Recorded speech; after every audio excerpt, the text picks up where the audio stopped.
ubuntu n'amahoro bibe muri mwe biva ku Mana Data wa twese no ku Mwami wacu Yesu Kristo. Neema amani kutoka kwa Bwana wetu iwe nanyi katika jina la Yesu Kristo.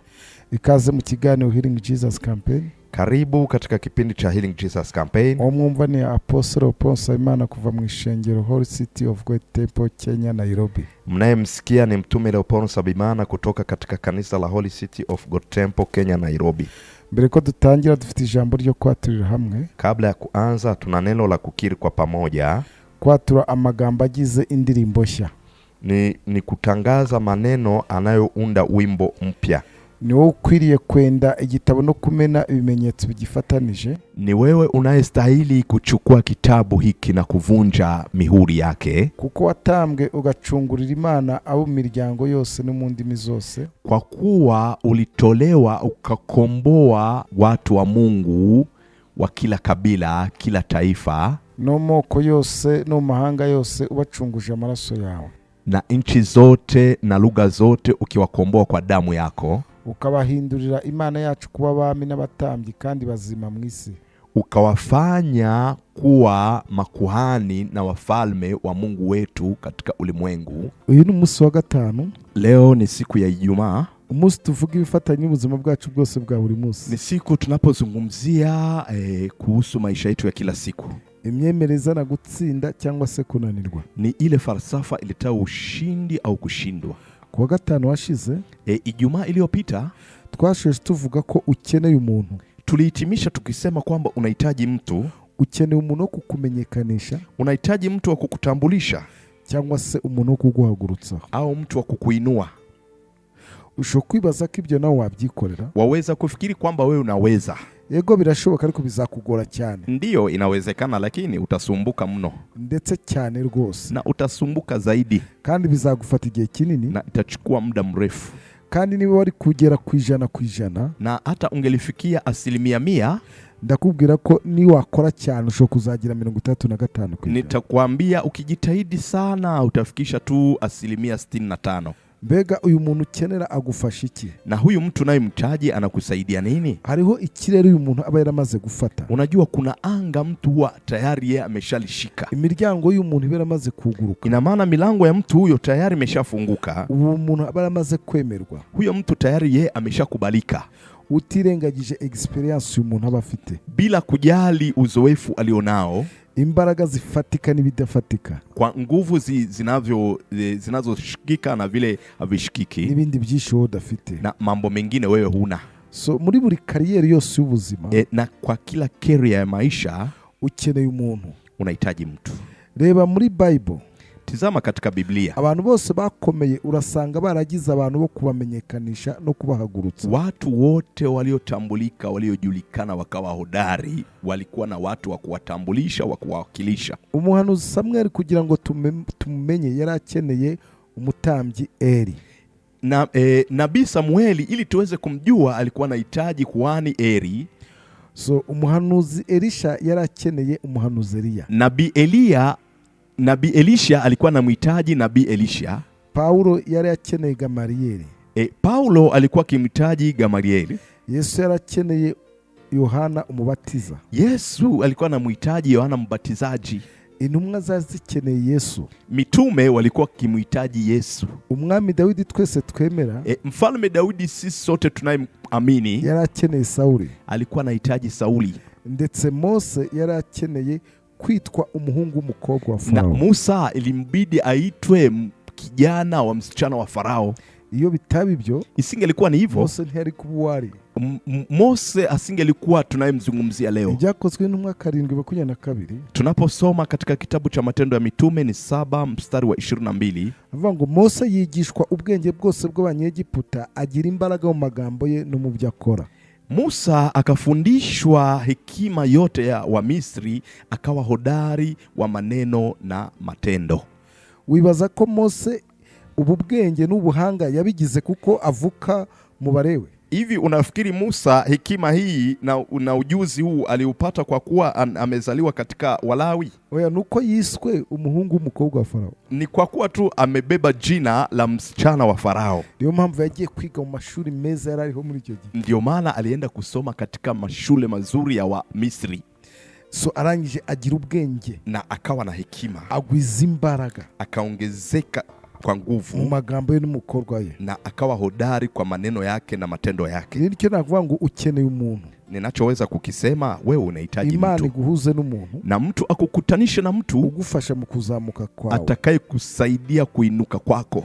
Kandi kuri urwego rwose ukenera abantu, Tena kwa kila level unahitaji watu, cyangwa se umuntu bitewe n'urwego ugeze, au mtu kutokana na level ulioifikia. Icyo nakubwira ugabanya ikiburi. Ninachoweza kukwambia, hebu punguza kiburi. Ukeneye umuntu, Unahitaji mtu, ubwenge bwose waba ufite, hekima yote ulionayo, ingabire, karama, ubwiza, uzuri, igihagararo, msimamo. iyo utabonye umuntu, Bila kukutana na mtu, byose bipfa ubusa. hivyo vyote vinaenda bure.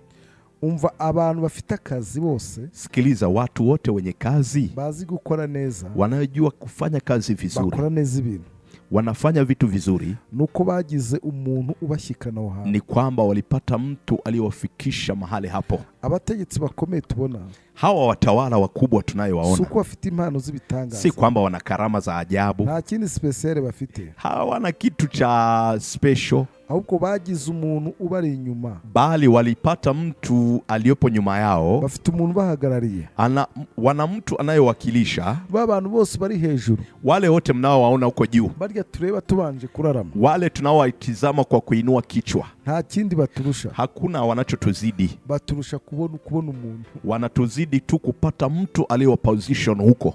hari umuntu wundi uri hejuru, Kuna mtu sasa yupo juu, yabahaye ukuboko abazamura muri icyo kirere, aliwapea mkono akawavuta akawafikisha kwenye ile level, yarabahagurukije arabazamura, aliwainua akawafikisha kwenye level ile. umva, n'ibihugu bikenera ibindi bihugu kugira ngo Sikiliza na kuambia, hata mataifa yanahitaji mataifa mengine ili aweze kuwa hodari. mpamvu nawe ukeneye umuntu. Ndio maana na wewe unahitaji mtu. Ibaze ku ino jambo Hebu jiulize katika neno hili.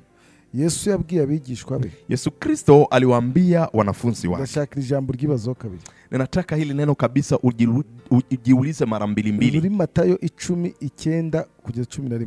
Ni katika kitabu cha Matayo, ni sura ya 10 mstari wa 9 hadi wa 10. Ntimujyane izahabu cyangwa ifeza cyangwa amakuta mu mifuka yanyu, Msiondoke wala na mkoba wa safari, wala na kanzu mbili, wala na viatu, cyangwa imvumba y'urugendo, cyangwa amakanzu abiri, cyangwa inkweto, cyangwa inkoni, kuko umukozi akwiriye ibimutunga, wala dhahabu wala fedha wala pesa, maana mtendakazi astahili posho lake. umva umurongo wa 11. Sikiliza mstari wa 11. Ariko umudugudu wose cyangwa ibirorero cyangwa ibirorero icyo muzageramo, mushaka umuntu wo muri icyo kirorero ukwiriye, abari bo bacumbikira, mugeze aho muzacumbukurirayo umuntu ukwiriye.